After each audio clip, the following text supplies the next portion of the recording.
Entamés depuis plusieurs semaines, les mouvements de grève qui paralysent certains secteurs d'activité se poursuivent au Bénin. Présents hier jeudi à l'invitation du gouvernement, les secrétaires généraux des centrales et confédérations syndicales ont été mis au parfum des défalcations opérées sur les salaires des travailleurs qui sont allés en grève. Une décision du gouvernement qui ne réjouit pas ces derniers, encore moins certains citoyens qui pensent que l'heure n'est pas aux défalcations. La question de défalcation au Bénin est une question qui relève d'une philosophie périmée.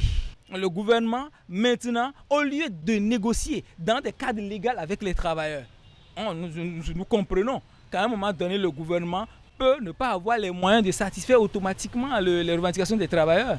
Mais quand même, il y a un cadre légal prévu par la loi, le dialogue social. On ne peut dévalquer que lorsque la grève ne se justifie pas. Mais c'est le gouvernement qui a poussé les fonctionnaires à aller en grève. Et il n'est pas normal qu'ils réagissent. Je crois que c'est une tentative de corruption. On veut affamer les gens et puis ils vont paniquer pour reprendre le boulot. En pleine négociation, un gouvernement ne peut jamais faire ce genre de choses. Mais le gouvernement talon, le gouvernement de la rupture, celui qui est en train de le conseiller, le mettre dans un trou et dans un puits.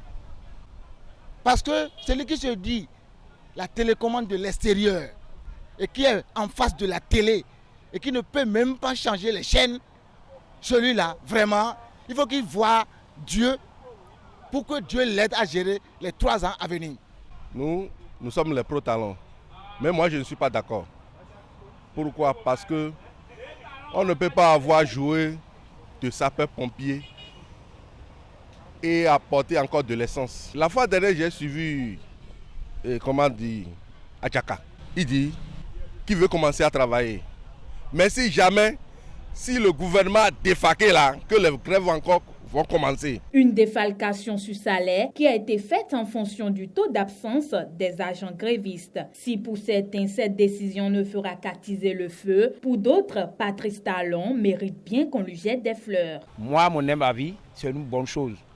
Parce que celui qui n'a pas travaillé n'a pas droit au salaire. Pourquoi ils n'ont pas passé la voie de négociation avant? Pourquoi ils ont abandonné le travail d'abord avant de revenir sur la négociation? S'ils continuaient encore la grève, ils seront nous parents d'élèves au dos. Si tu sais vraiment que tu vas nourrir ton famille, aller au travail, aller travailler.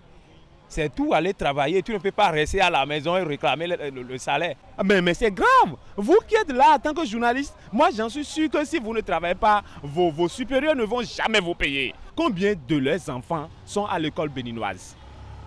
Moi, je vais les demander.